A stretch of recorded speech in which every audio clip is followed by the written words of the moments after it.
이 이야기는 경찰관인 사촌형에게 들은 이야기다. 사촌형은 직업상 현장 사진을 산더미같이 찍곤 한다. 그런데 그중 가끔은 도저히 이해할 수 없는 사진이 찍힌다는 것이다.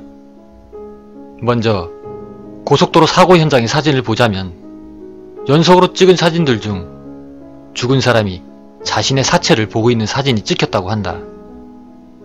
옷이나 머리 모양마저 완전히 같은 모습이었다는 것이다.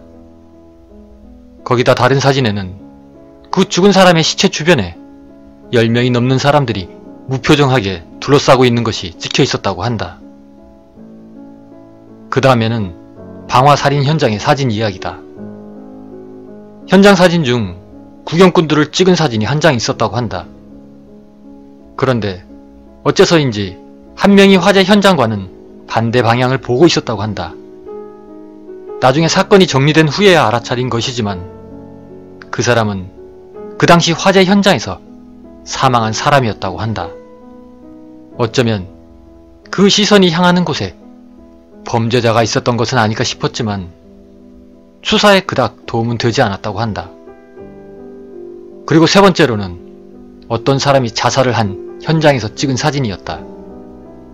시체를 운구한 뒤 그 현장을 찍은 연속 사진 중에 한 장에만 이상한 것이 찍혀 있었다고 한다.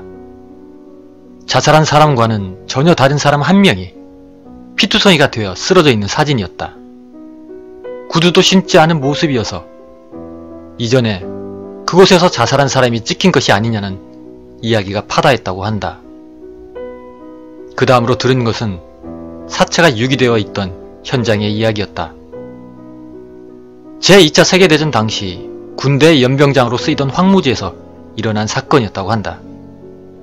그런데 그 유기 현장을 찍은 사진에는 먼 곳의 나무 그늘 아래 총검술을 연습하는 옛날의 일본군이 찍혀 있었다고 한다. 그리고 마지막은 살인사건의 현장 검증에서 일어난 일이었다. 범인에게 사건을 재현시키고 촬영한 사진이었는데 사진 한 장에만 범인의 얼굴에 이상한 틀이 생기고 그 안에 해골이 보이는 사진이 있었다고 한다. 그리고 그 범인은 그 후 얼마 지나지 않아 급성 폐렴으로 옥사했다는 것이다. 사촌형은 이 이야기를 해주며 자신은 이미 익숙해졌노라고 웃으며 말을 했다. 처음에는 자신도 깜짝 놀라 상사에게 보고하곤 했지만 상사도 웃으며 내버려 두라고 했을 뿐이라는 것이다. 뭐 지금은 나도 보지 못한 걸로 생각하고 있네. 어차피 다른 얘기에 보여줄 수도 없는 사진들이잖나. 라고 이야기를 했다고 한다.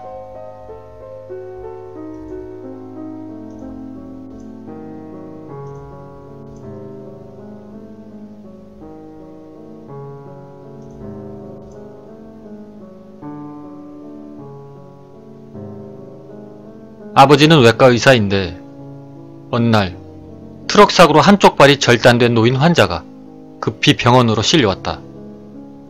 그런데 절단된 한쪽 다리가 없는 것이었다. 쇼크가 오기 일보 직전인 환자에게 간신히 없어진 다리의 행방을 물었는데 그 노인의 말에 따르면 사고를 당한 직후 다리는 도로 곁으로 날아가 버렸고 하필 그때 근처에 있던 개가 그 절단된 다리를 좋다고 물고 가버렸다는 것이다. 다리를 봉합하고 싶었지만 봉합할 다리가 없었기 때문에 그대로 수술을 할 수밖에 없었다. 다행히 수술은 성공을 하여 얼마 후 환자는 퇴원을 했다. 그리고 시일이 흐른 어느 날 환자가 과일을 갖고 병원에 인사를 하러 왔다. 환자의 말에 따르면 당시 없어졌던 다리가 발견되었다고 한다. 환자의 다리를 가져간 개에게는 주인이 있었고 그 주인은 개집에서 썩는 냄새가 나는 것을 눈치챘다. 그래서 개집 안을 들여다보니 썩고 있는 인간의 다리를 개가 물어왔고 개집 안쪽은 말 그대로 피범벅이가 되어 있었다. 주인은 그 광경에 비명을 질렀다고 한다. 그리고 사건을 접수받은 경찰은 살인사건인가 하고 조사를 시작 큰 소동이 있었다고 한다. 그리고 이어서 환자는 그 다리는 어떻게 했을 것 같습니까? 하고는 아버지에게 물었다. 아버지가 대답을 망설이자 그 환자는 웃으며 한 발 앞서서 미리 묘에 다리뼈를 묻어두었습니다. 말 그대로 한 발 앞서서 말이죠. 하고 대답을 했다고 한다. 그 노인 환자는 아무래도 그 농담을 아버지에게 꼭 들려주고 싶었던 것 같다.